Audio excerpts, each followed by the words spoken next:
صدري ويسر لي أمري واحلل عقدة من لساني يفقه قولي أما بعد. Yang dimuliakan Al-Fadil Tuan Imam, seluruh pegawai masjid, barisan EJK Masjid, para asatizah, tuan-tuan guru, tuan-tuan, puan-puan, muslimin, muslimat, hadirin, hadirat, mudah-mudahan kita semua dirahmati Allah Subhanahu wa ta'ala. Alhamdulillah, marilah sama-sama kita panjatkan setinggi-tinggi syukur kepada Allah Subhanahu wa ta'ala yang memberikan kepada kita kesempatan, kekuatan dapat sama-sama kita berkumpul, beriktikaf, menunaikan salat secara berjamaah. Mudah-mudahan kehadiran kita mendapat ganjaran, mendapat rahmat, limpahan kasih sayang daripada Allah Subhanahu wa ta'ala. Tuan-tuan, puan-puan yang dirahmati Allah Subhanahu wa ta'ala, InsyaAllah pada malam ini saya akan berkongsi dengan tuan-tuan beberapa buah hadis yang saya akan petik daripada kitab Riyadhus Salihin karangan Imam An-Nawawi rahimahullahu ta'ala di dalam Babu Husnil Khuluq, bab menyatakan akhlak yang baik.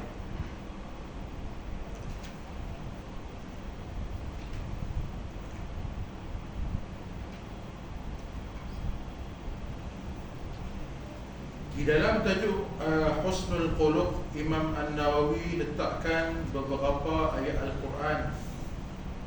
Allah Subhanahu wa ta'ala berfirman, wa innaka la'ala khuluqin azim. Sesungguhnya kamu wahai Muhammad berada di atas akhlak yang agung.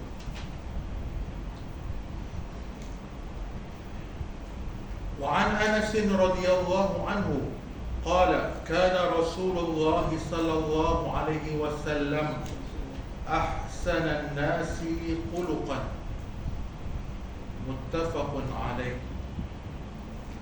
Daripada Anas radhiyallahu anhu katanya, Nabi sallallahu alaihi wasallam adalah manusia yang paling baik akhlaknya.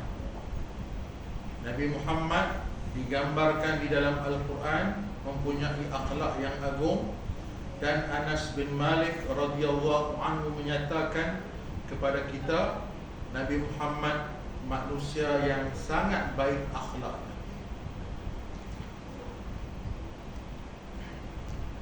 Dalam masa yang sama disebutkan wa kana khuluqul Quran, adalah akhlak Nabi sallallahu alaihi wasallam adalah Al-Quran. Nabi Muhammad ialah terjemahan ataupun contoh hidup kepada Al-Quran. Al-Quran ialah suruhan, larangan daripada Allah Subhanahu wa ta'ala. Praktikalnya, contohnya ditunjukkan oleh Nabi sallallahu alaihi wasallam. Dalam hadis yang lain daripada Anas juga, Anas radhiyallahu anhu menyebut kepada kita, ma masistu dibajan wala hariran alyana min kaffi Rasulillah sallallahu alaihi wasallam wala syamamtu raihatan qat atyaba min raihati Rasulillah sallallahu alaihi wasallam. Walaqad qadimtu Rasulullah sallallahu alaihi wasallam 10 sinin fama qala li qad uff wala qala li shay'in fa'altuhu liman fa'altah wala li shay'in lam af'alhu ala fa'alta kaza. Anas bin Malik radhiyallahu anhu sebut kepada kita,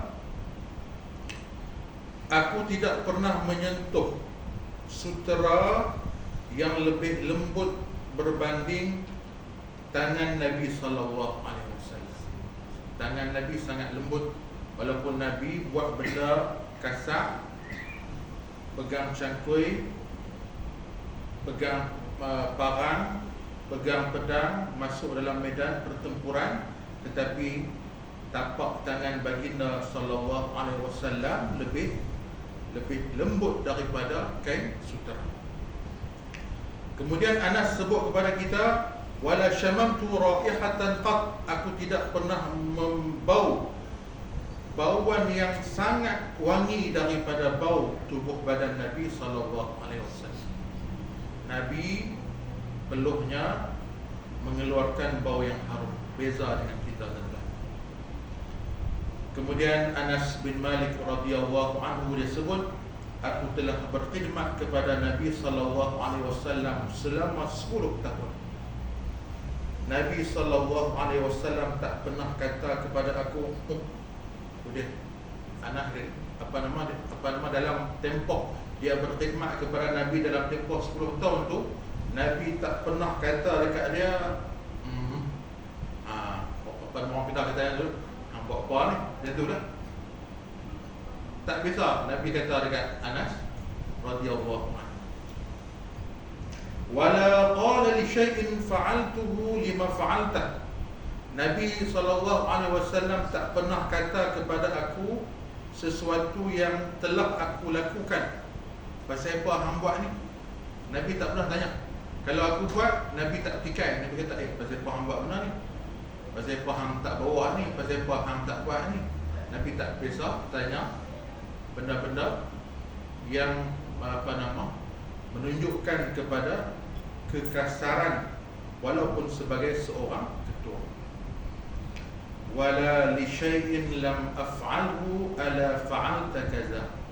Dan Nabi SAW tak pernah kata kepada aku benda yang aku belum buat, pasal apa hang tak buat benda ni.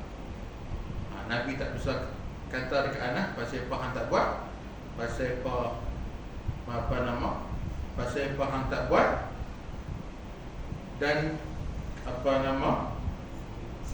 buatlah perkara tersebut. Ini menunjukkan bahawa Nabi SAW dengan orang bawahan Nabi, orang yang berkhidmat kepada Nabi SAW, Nabi menunjukkan contoh yang terbaik kepada Nabi. Tuan-tuan, puan-puan yang dirahmati Allah Subhanahu wa ta'ala, dalam hadis yang lain Nabi SAW disebutkan, Nabi SAW disebutkan oleh Abdullah bin Amr bin Al-As radhiyallahu anhu. Amr bin Al-As radhiyallahu anhu dia kata, lam yakun Rasulullah sallallahu alaihi wasallam fahishan wala mutafahishan.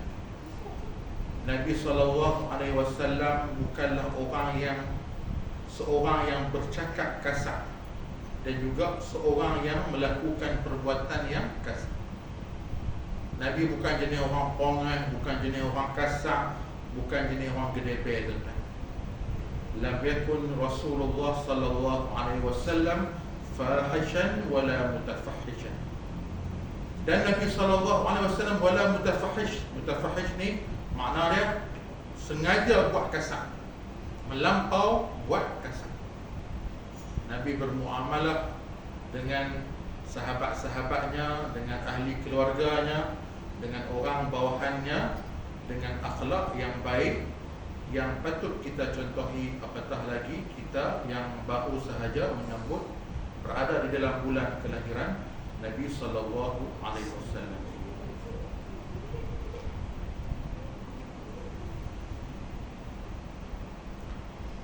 Tuan-tuan, puan-puan yang dirahmati Allah Subhanahu wa ta'ala, dan juga Nabi sallallahu alaihi wasallam sebut kepada kita, wa kana yaqul inna min khiyarikum ahsanukum akhlaqan. Orang yang terbaik di kalangan kamu semua ialah orang yang paling baik akhlaknya. Nabi kata orang yang paling baik bukan orang yang paling banyak ibadat, tapi orang yang paling baik di kalangan kamu, Nabi kata orang yang paling baik akhlaknya sesama manusia. dengan ahli keluarga, dengan anak satu qarya, sahabat, dengan orang yang berada di bawahnya, dengan mana-mana manusia sekalipun, mana-mana sahaja. Nabi SAW orang yang sangat baik akhlaknya, dan Nabi sebut kalau umpama nak menjadi manusia pilihan Allah Subhanahu wa taala, hendaklah kita berakhlak dengan akhlak yang mulia. Dalam hadis yang lain, Nabi SAW menyebut kepada kita daripada Abu Darda radhiyallahu anhu, anna Nabiy sallallahu alaihi wasallam qala ma min syai'in asqalu fi mizanil mu'mini yawmal qiyamati min husnil khuluq wa inna Allaha yubghidul fahishal bazi, rawahu Tirmizi. Nabi SAW sebut kepada kita, tidak ada sesuatu yang lebih berat timbangan seorang mukmin pada hari kiamat nanti berbanding akhlak yang terpuji.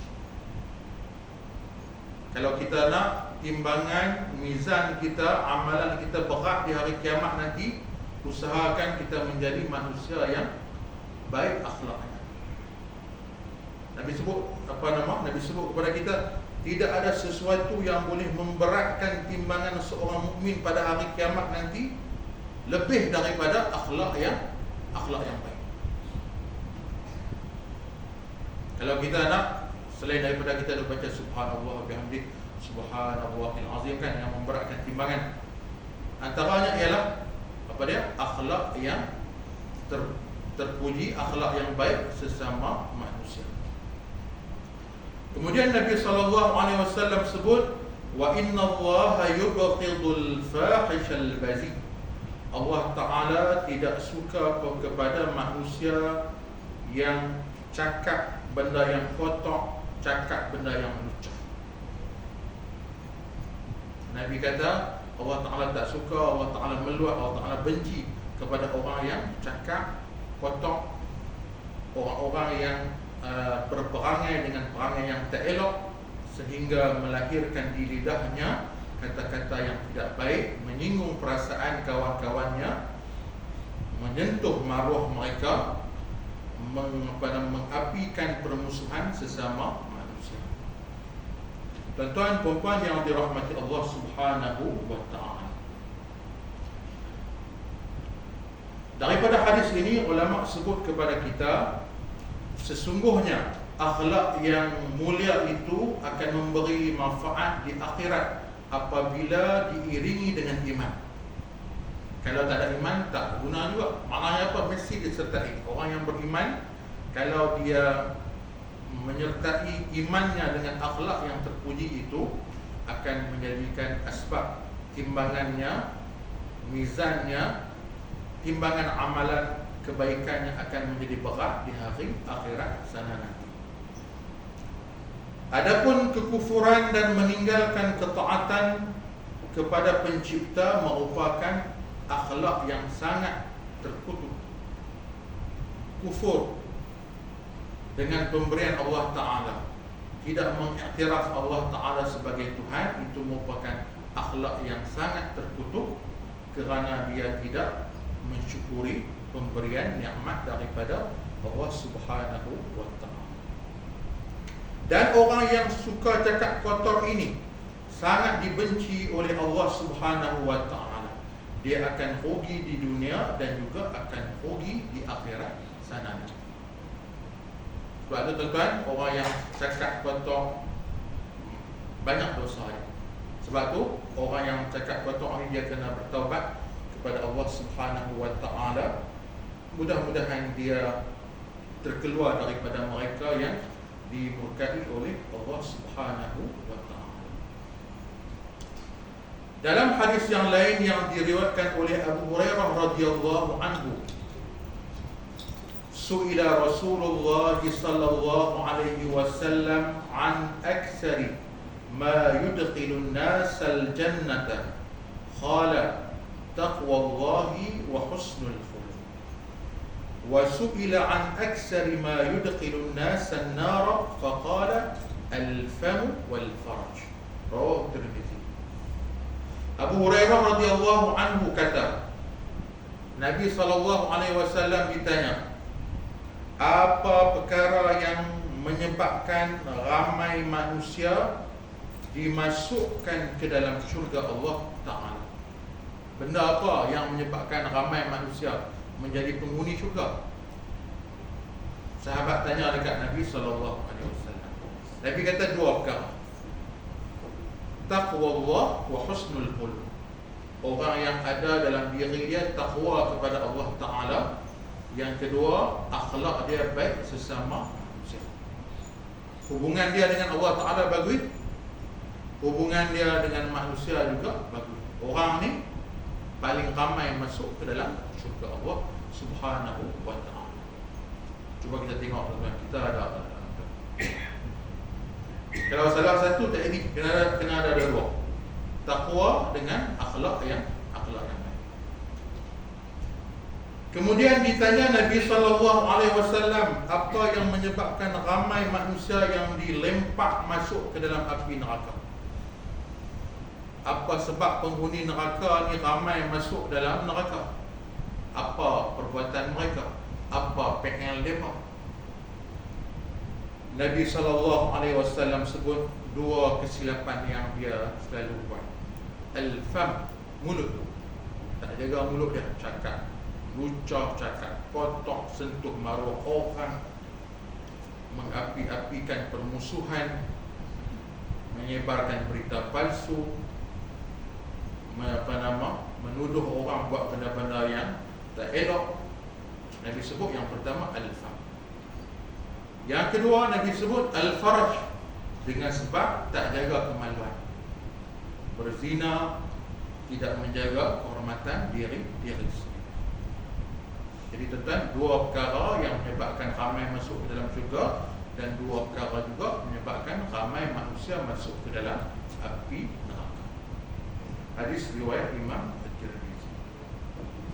Tuan-tuan puan-puan yang dirahmati Allah Subhanahu wa Ta'ala,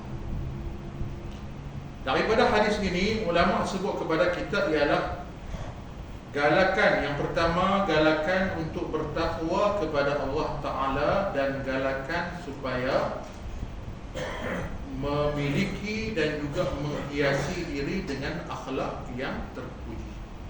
Usahakan tuan-tuan. Zaman kita, zaman yang banyak cabaran, kita harap anak-anak muda kita ada dua perkara ini: takwa kepada Allah Subhanahu wa Ta'ala, dan juga berakhlak dengan akhlak yang baik. Dan ancaman kepada kekufuran dan pendustaan dan zina. Orang-orang yang tidak menjaga mulut, menjaga batas sempadan larangan Allah Subhanahu wa Ta'ala, cakap yang bukan-bukan, boleh menjerumuskannya ke dalam lembah kekufuran, dan juga terlibat dengan pembohongan, dan juga jatuh dalam jenayah zina. Dalam hadis ini tuan-tuan, Nabi SAW menggabungkan di antara takwa dan juga akhlak yang baik. Pasal apa? Kerana dengan takwa tersebut akan memperbaiki hubungan seorang manusia dengan Tuhan. Adapun akhlak yang baik akan memperbaiki hubungan manusia dengan sesama manusia. Kena ada dua perkara tersebut. Dan Nabi SAW sebut, daripada hadis ini juga dapat kita faham ialah Nabi menggabungkan perkataan mulut dan juga kemaluan, kerana daripada mulut terbitnya perkataan-perkataan yang kotor, seperti ucapan-ucapan yang membawa kepada kekufuran, mengumpat, mengadu domba, membatalkan kebenaran, dan juga menuduh orang berzina, menuduh orang meliwat. Dan daripada faraj juga keluar daripadanya jenayah zina, itu menyebabkan sebab kepada kecelakaan dan juga jalan kepada api neraka. Tuan-tuan puan-puan yang dirahmati Allah Subhanahu wa Ta'ala, Daripada Abu Hurairah juga Nabi SAW menyebut kepada kita, akmalul mu'minina imanan ahsanuhum khuluqa wa qiyarukum linisaihim. Nabi kata manusia yang paling sempurna imannya ialah yang paling baik akhlak. Kalau kita nak tengok akhlak kita baik ataupun tidak, tuan-tuan, tengok perangai kita. Kalau perangai kita bagus, maknanya iman kita berada di tahap yang baik. Tapi kalau perangai kita tak apa nak bagus, maknanya iman kita tak bagus. Kayu ukurnya pada akhlak.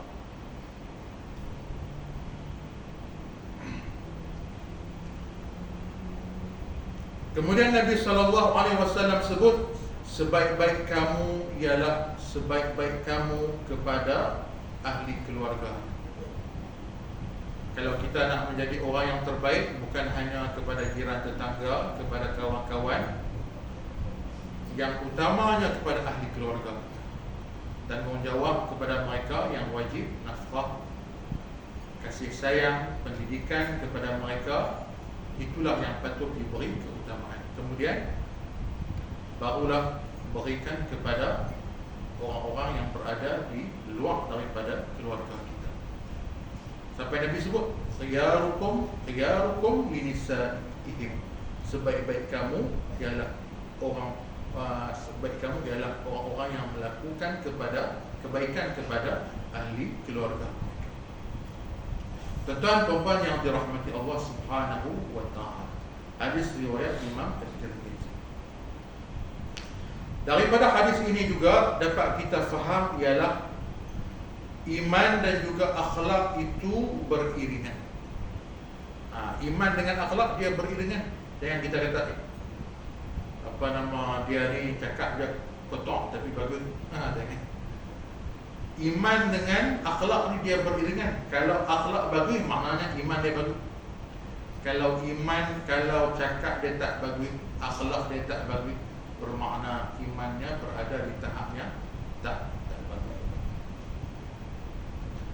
Apabila seorang hamba itu baik akhlaknya, maka sempurnalah imannya.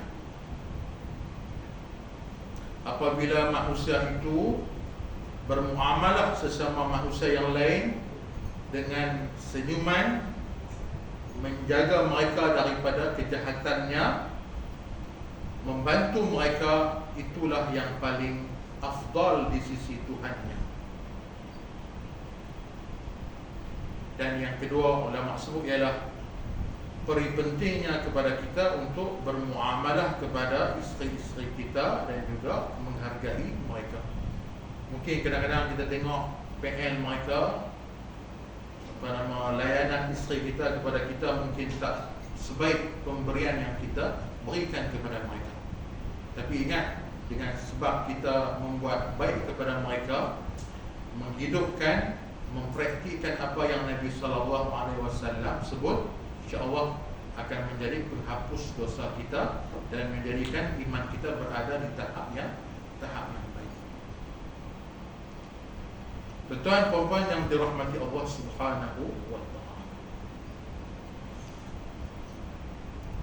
Hadis daripada Aisyah radhiyallahu anhu. Aisyah radhiyallahu anhu dia sebut kepada kita, sami'tu Rasulullah sallallahu alaihi wasallam yaqul, innal mu'mina la yudriku bihusni khuluqihi darajat as-sa'imil qa'im. Hadis riwayat Abu Dawud. Nabi kata orang mukmin akan mencapai dengan sebab akhlak yang baiknya darjat orang yang sentiasa berpuasa sunat dan darjat orang yang sentiasa bangun di tengah malam. Dia tak rajin puasa pun sebenarnya kami. Dia tak puasa pun hari Tasu'a, Ashura, Arafah, tak rajin pun. Puasa wajib, puasa. Tapi akhlak dia bagus dengan orang. Bantu orang sana, bantu orang sini. Muamalah dia dengan orang lain bagus. Akhlak dia jaga, dengan jiran dia bagus. Dia sabar kalau jiran dia buat PN. Darjat dia sama macam as-saim al-qa'im, Nabi sebut. Luar biasa. Tak. Kita kadang-kadang puluh pula lebih panggil adalah bukan kata. Patutnya ibadat itu membentuk kita menjadi manusia yang bertakwa. Tapi kalau hanya puasa secara fizikal sahaja, tapi batinnya tidak berpuasa, tak melahirkan manusia yang bertakwa, rugi, sayang. Jadi Nabi sebut kepada kita, orang yang akhlak bagus sama level dengan orang yang sentiasa berpuasa sunat, dan juga orang yang sentiasa berqiyam. Jadi kena satu muhasabah untuk dari kita. Tu imam selalu duk baca doa, Allahumma ati nufusana taqwaha wa zakkiha anta khairu man zakkaha anta waliyuha wa maulaha. Kalau tuan-tuan tengok doa tu, Syekh Ahmad Fahmi Zamzam almarhum, dia sebut doa untuk memohon akhlak yang terpuji, akhlak supaya diri kita dihiasi dengan akhlak yang baik. Apa makna dia tuan? Allahumma ati nufusana taqwaha. Ya Allah, berikan kepada jiwa-jiwa kami, kita minta untuk semua, bukan untuk diri kita sahaja, taqwaha, takwa. Bagi kepada setiap orang takwa dia. Maknanya apa? Apa yang dia usaha dalam melakukan amalan saleh, bertaqarrub kepada Allah Ta'ala, mencari mardatillah, harap-harap dia mendapat takwa daripada Allah Subhanahu wa Ta'ala. Allahumma ati nufusana taqwaha wa zakkiha anta khairu man zakkaha. Ya Allah, engkau sucikan jiwa-jiwa kami. Banyak benda-benda kotor, benda-benda kelabu, benda-benda yang mencemarkan hati kita. Wa zakkiha anta khairu man zakkaha. Engkaulah sebaik-baik yang menyucikan jiwa kami, wahai Allah Subhanahu wa Ta'ala. Kemudian kita sebut anta waliyuha wa maulaha. Engkaulah pemilik, engkaulah pembantu jiwa-jiwa kami untuk melakukan ketaatan kepada engkau. Wa maulaha. Engkaulah pemilik hati-hati kami dan juga nafsu-nafsu ataupun jiwa-jiwa kami ini. Tuan-tuan perempuan yang dirahmati Allah Subhanahu wa Ta'ala, apa yang dapat kita ambil daripada hadis ini, tuan-tuan?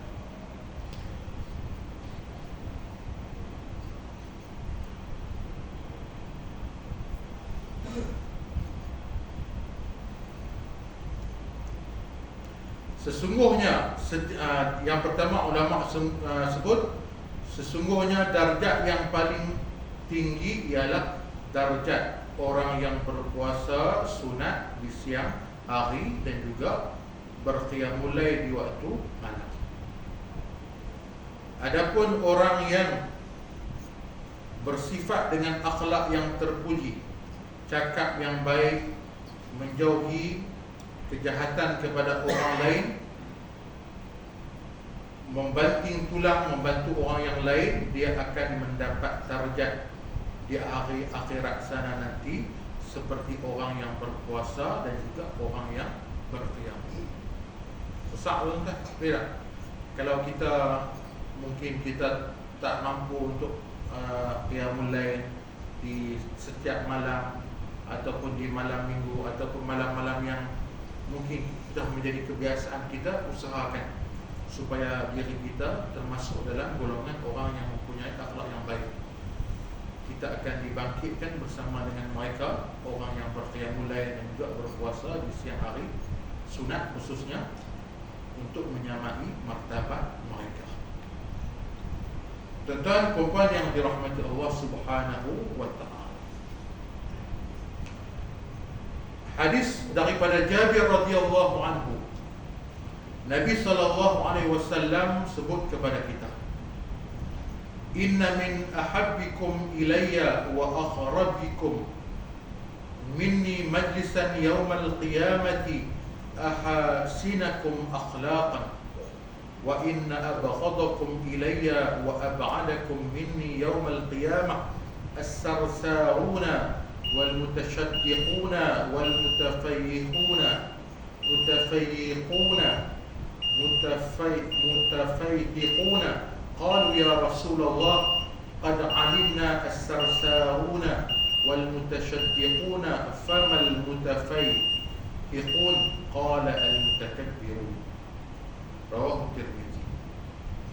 Nabi SAW sebut kepada kita, orang yang paling aku kasih, orang yang paling hampir kedudukannya dengan aku di hari kiamat, ialah orang yang paling baik akhlaknya. Kita nak semua. Kita doa an nabiyyin was-siddiqin wasyuhada was-salihin. Nabi kata, kalau umpama duduk dengan aku hampir dengan aku di syurga nanti, menjadi manusia yang paling aku kasih, ahasinakum akhlaqan, jadilah manusia yang baik akhlak. Kita duk rasa akhlak yang baik ini macam benda yang biasa-biasa, benda yang temeh-temeh, tak. Ini ibadat ni. Sampai Nabi kata, orang yang paling aku sayang, orang yang paling hampir kedudukan dengan aku di dalam syurga nanti, ialah orang yang paling baik akhlaknya. Ada orang masuk dalam syurga tapi dia tak duduk dengan Nabi, dia tak hampir dengan Nabi. Orang yang hampir dengan Nabi adalah orang yang baik akhlaknya. Kita duduk dalam bulan Rabiul Awal, pekat-pekat besar. Akhlak yang baik ini pun payah juga kan. Kadang-kadang kita nak atas jalan raya macam PN ke, ragam pemandu ni macam-macam. Kadang-kadang kita, sebab tu tuan, benda yang payah ni dah menyebabkan kalau dipraktikkan mendapat pandangan, perhatian daripada Nabi SAW. Kemudian Nabi SAW sebut, orang yang paling aku benci, orang yang paling dibenci kepada aku, dan orang yang paling jauh kedudukannya di hari kiamat nanti ialah as-sarsaruna wal mutashaddiqun wal mutafaiqun. Orang-orang yang bercakap dengan cakap yang menggunakan bahasa-bahasa yang tinggi untuk menandingi orang-orang lain, sombong dengan perkataannya kepada orang lain. Dia cakap sedar orang terpukau dengan kata-katanya. Dalam hati dia, aku hebat. Dia ni orang sombong. Nabi kata orang ni, yang pertama, jauh dengan aku, paling aku benci. Yang kedua, kedudukannya di hari kiamat jauh dengan aku.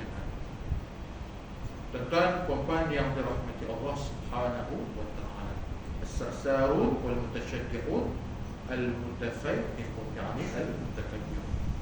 Tuan-tuan, puan-puan yang dirahmati Allah Subhanahu wa ta'ala, apa yang dapat kita ambil daripada hadis ini? Ulama sebut kepada kita ialah hadis ini menjadi asas kepada kaedah orang yang beriman akan dicintai oleh Allah Subhanahu wa ta'ala, dan ketingkatan perbezaan mereka berbeza-beza mengikut iman mereka masing-masing. Ada orang yang masuk dalam syurga tapi dia tak duduk bersama dengan Nabi. Ada yang tak jauh dengan Nabi, ada yang sangat hampir dengan Nabi dalam syurga. Begitulah juga orang yang dibenci oleh Nabi SAW. Ada orang yang dibenci secara biasa-biasa saja, benci, Nabi benci. Tapi orang yang sangat benci ni, yang macam mana yang Nabi sebut tadi, dia ni duduk, dia ni orang jahat, yang ni jahat, yang ni lah sangat jahat bagi Nabi. Sebab orang yang tak jaga akhlak dia, cakap dia suka cakap kotor, bongkak, sombong kepada orang lain.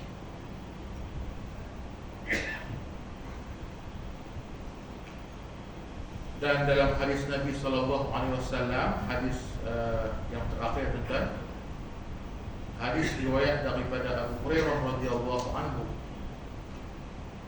dikatakan kepada Nabi SAW, inna fulanata taqumul lail wa tasumul nahar wa taf'alu wa tasaddaq wa tu'zi jiranaha bilisaniha. Faqala Rasulullah sallallahu alaihi wasallam, la khaira fiha, hiya min ahli an-nar. Qalu wa fulanatun tusalli al-maktubata wa tasaddaqu bi aswar wa la tu'zi ahadan. Faqala Rasulullah sallallahu alaihi wasallam, hiya min ahli al-jannah. Ya. Beza dia. Beza akhlak. Cuba dia, pertama kita tengok kembali. Dikatakan kepada Nabi sallallahu alaihi wasallam, wahai Rasulullah, ada seorang perempuan, dia ni rajin qiyamul lail, rajin siang, berpuasa di siang hari, rajin berpuasa sunat. Wajib itu telah dah. Siang rajin puasa di Senin Khamis, hari putih, hari-hari yang bersempena. Mai malam qiyamul lail, pagi pukul 2 pagi, pukul 3 pagi, hari-hari. Dia buat tu, dia bersedekah, amalan soleh dia banyak. Tapi satu dia, wa tu'zi jiranaha bilisaniha. Dia suka menyakiti jiran dia dengan lidah dia. Mungkin dia maki gemuk kan. Orang tahu kan. Dia jiran hang ni mayang sunat banyak, qiyamul lail banyak, puasa banyak, tapi lidah dia tak jaga. Mulut dia celupak. Jiran awak hang tak padan dengan amalan hang. Nabi kata apa? Faqala Rasulullah sallallahu alaihi wasallam, Nabi kata la khaira fiha. Perempuan ni tak ada kebaikan kepadanya. Dia min ahli nar. Dia di kalangan penghuni neraka. Patutnya puasa tadi, qiyamul lail tadi, dia menjadikan dia seorang yang bertakwa. Tapi siang dia duk maki jiran dia, kata duk mumpak kawan tu. Nabi kata, ni bukan hang buat ibadat ni. Sampai hang ibadat sunat yang hang buat tak bagi kesan kepada hati hang, ni bukan ada ni. Sampai Nabi kata, ia final, masuk dalam api. Kemudian dikatakan kepada Nabi sallallahu alaihi wasallam, fulanun tusalli al-maktubata wa tasaddaqu bi aswar wa la tu'zi ahadan. Ada seorang perempuan ni, dia mayang fardu dia, mayang sunat tak apa nak rajin. Orang mayang qabliyah ba'diyah, dia tak mayang mangkit cunggit. Mayang wajib sungguh lah, subuh, zuhur, asar. Mayang sunat sebelum subuh tak mayang. Qiyamul lail bila dah. Dalam masa yang sama, dia juga ada bersedekah dengan beberapa ekor lembu. Wala tu'zi ahadan. Tapi dia tak menyakiti siapa pun. Apa kata Nabi sallallahu alaihi wasallam? Dia